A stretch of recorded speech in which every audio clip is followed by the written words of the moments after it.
Seneca, this is outrageous. I've told you what I think of your marching in and out of my... Leave it alone, Nell. Let me go. Why didn't you tell me? Tell you what? Turn the light on again, Nell. Turn it on.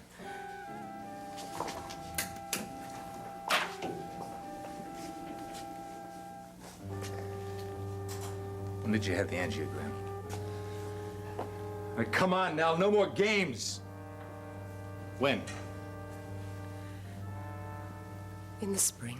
In May. At Mount Royal? In my lab. Why? I didn't suspect the aneurysms. I was using myself as a guinea pig for the first batch of a new opaque dye. I had Barbara inject me and we took pictures. It was sometime in April. I couldn't believe it. I thought there must be some kind of crazy mistake. It was 3 or 4 weeks before I dared try it again.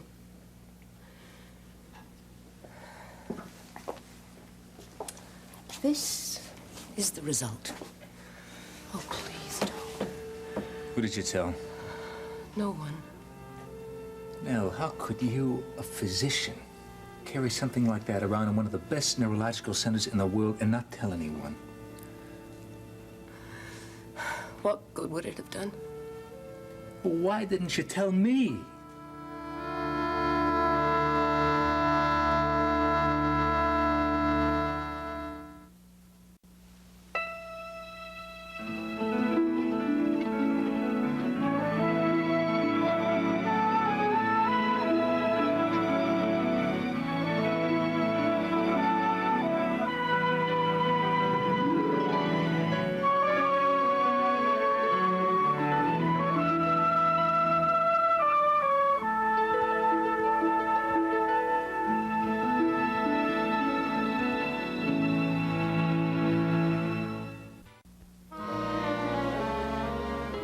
It's been a long time since anybody asked Mary Ryan to wait in the hall while the boys talk business. She doesn't take kindly to that sort of thing. I've noticed.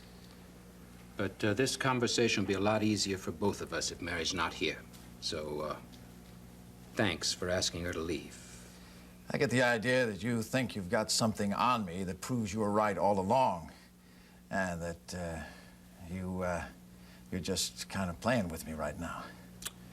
I don't want to be the one to tell Mary some truth about Frank Ryan. Because I have a hunch that she's not ever going to be able to forgive the person who does that. Yeah, the reason you can't let go of this story is that you think you've got something on me and that it won't go away. One of the reasons. And you think if you pin me to the wall, it'll improve your relationship with my sister, don't you? Mary believes that you're telling the truth. That I was irresponsible because I questioned you in print. I know one situation you've lied about. Someone lies once, it's my experience they'll lie again. I also have a hunch that the lie is in some way connected with your fall, the 6,500, why you won't file a claim for it. So, tell me about you and Jill Coleridge. Jill is my lawyer, my friend, my former law professor, and one of the smartest women I know. And you've been having an affair off and on for the past 3 years. That's the kind of rumor that goes along with every single political campaign.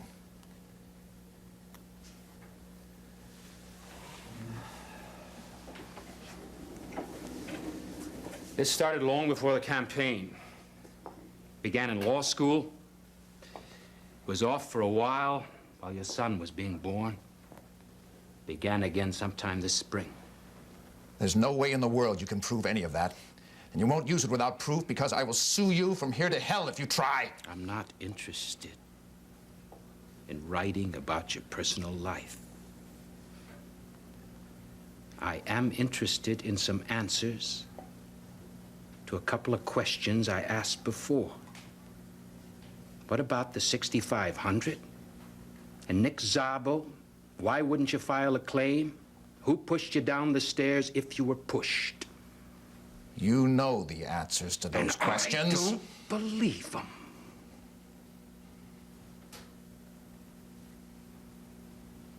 So now let me tell you what I'm gonna do if you don't level with me, Frank. I'm gonna start asking questions about you and Jill Coleridge. I'm gonna ask them all over Riverside. I'm gonna talk to your family and her family. I'm gonna talk to her doorman, her secretary, anybody who've even had a chance of seeing the two of you together, including Charlie Ferris and his boys. When I'm through, there's not gonna be a single person in this community who doesn't believe that candidate Ryan and his lady lawyer have been carrying on an affair.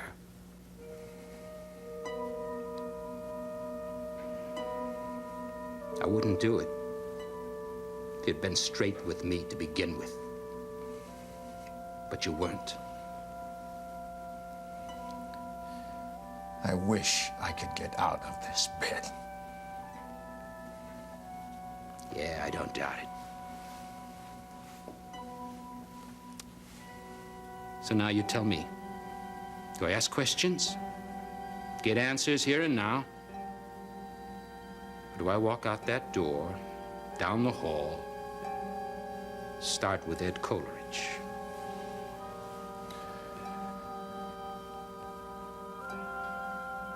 All right, Finelli. What is it you want to know?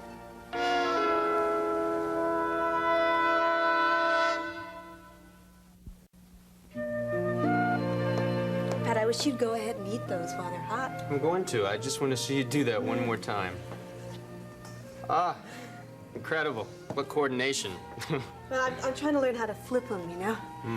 But that's really hard. It takes, like, nerves of steel. I always hesitate at the crucial moment. Then they either fold over on themselves or go on the floor. Frank says 99% of luck is timing. Well, I think Frank's right. You never mistime anything, do you? Oh, every now and then. Should I really begin? Yeah, please. And, Pat, don't be polite. Just tell me what you think, all right? Faith, is this really tuna fish? Yeah. What else? Well, I just sort of made it up as I went along. It's part of a large Catholic family that was brought up on money-saving Friday dinners. I thought I'd encountered tuna fish in every conceivable form and combination, but I guess I was wrong. Pat, come on. Do you like it? Sensational. You're sensational. Have you ever fixed Bucky anything like this? Nope. I know you think I was hard on Bucky. But I really tried very hard to be honest with him. I wanted him to know how much I appreciated him without encouraging him too much. I never really got that right. I really feel rotten about the way everything is now. Bucky doesn't feel too good about it either, obviously. You know, I don't understand Bucky. I don't think I ever did. Tell me what you mean. Well, at first, Bucky reminds you of a rather large puppy, full of life and enthusiasm, but crashing into the coffee table, you know? Yeah. Then you get past all that, and you see, he really is very sure about himself when it comes to some things, and all that goodwill and enthusiasm is very real. And that he's compassionate, patient. I think that's right. Yeah, but persistent. You know, Bucky took one look at me. He decided I was about 110 things that I'm not. Thought I was the person he'd been waiting for all his life. It's really not very realistic. Let me tell you something. What? Bucky, in 1 week, understood you more than I ever did in 24 years. Really? Or however long we've known each other, yeah. He told me to look again, you know, and when I did, I saw a lovely, strange, special person that I liked a lot. Strange, huh? Well, individual.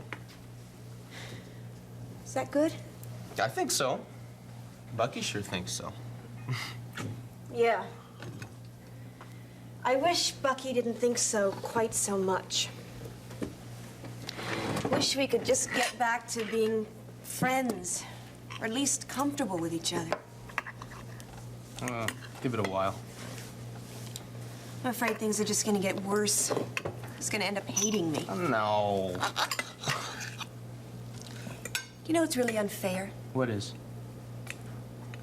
Well, when somebody loves you, and the best you can do is just like him back. Faith, listen. It's not your fault. It's chemistry. And, chemistry isn't always fair.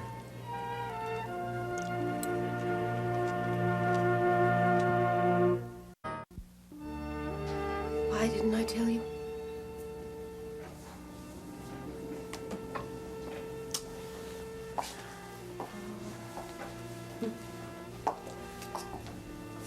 There's so many reasons. I used to lie awake at night reciting them like a rosary. I came close to telling you once. When? The week before I left. We'd had one whole evening to ourselves, with no dinner guests and no meetings and no phone calls. It was raining. You built a fire and we decided to burn the last of the pine cones. Yeah. I remember. I don't think we said more than half a dozen words to each other in 3 or 4 hours. I'd been feeling angry and trapped and absolutely isolated. And I sat there watching the pine cones, making flowers in the fire. And I suddenly realized that I wasn't angry anymore. I was sad. And I thought of camping in Canada before we were married and all the open fires we've shared since then. And for the first time in months, I wanted to touch you. And we went upstairs without saying anything. And we made love. And I started to cry and I couldn't stop. And all the time we were loving each other, I was crying without a sound. The pillow was wet. And you didn't know. We were making love, and I had never felt more alone in my life. I thought, I'm crying and I'm dying. And how can he not know either? I thought I'd know if it were you. And I was angry all over again. I didn't tell you. How could I know? Well, you couldn't, of course. I didn't say I was rational, darling. I was just trying to tell you what I felt. If only you told me then.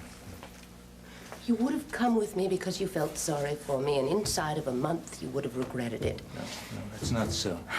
Well, I thought it was. Anyway, I asked. And once again you said 6 months. Since I wasn't at all sure that I had 6 more months, I left without you. Oh, no. All the way out on the plane, I kept trying to remember something from Tennyson. I had part of it.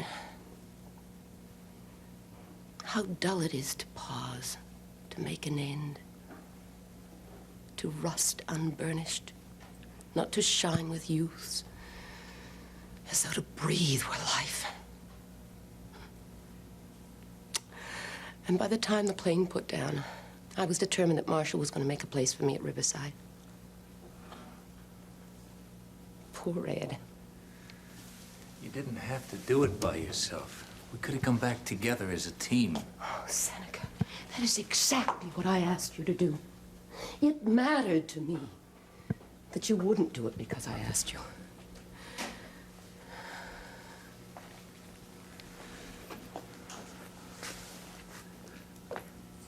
What can I say to that? I'm sorry, no? So was I.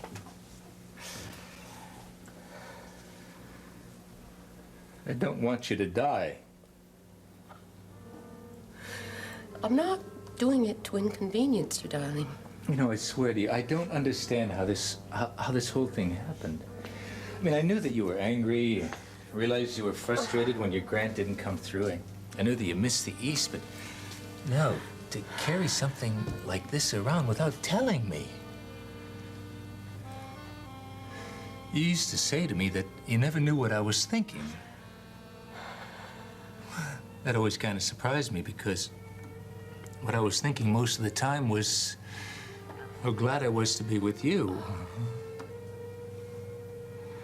But never, Nell, in my worst days, would I have carried something like this around without sharing it with you.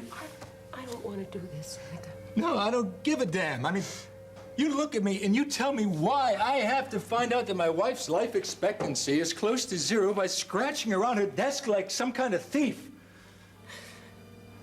Bucky said I didn't want you to know because surely if you knew, we'd somehow be back together again, and that would make dying more real and more frightening.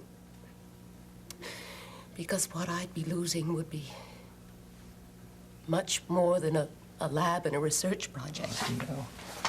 Please, please don't. Was Bucky right? It doesn't really matter, Seneca, because there isn't very much of me left anymore. I feel as if I've used up all the big emotions. You've worn me out. No, you're overlooking something. What's that? Look, one of those aneurysms is operable. Now, no, Nell, if we get rid of that, you'll cut your risks by 50%. Maybe more. Look. No, I don't want to discuss it with No, you, please Seneca. don't be stupid. Now look at the second No, aneurysm. I mean it, please. If I want a consultation, I'll ask for one, but not with you. Why not? Oh, please, please, just listen to me. You can't organize this one for me. You can't charm it or threaten it or bully it. You can't do it for me. It's my dying.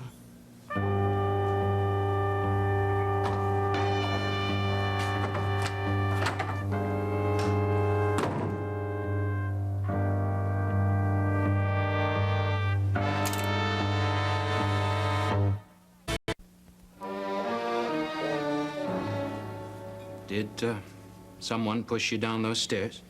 I don't know what happened on the stairway. My parents were giving a party that night at Ryan's. I was looking for my brother Pat to tell him about it. I remember going into the hospital through the drive entrance. I think I remember being on the 6th floor landing. I don't remember anything beyond that. You had the $6,500 in your pocket. Yes. What were you going to do with it? I was going to lend it to a friend.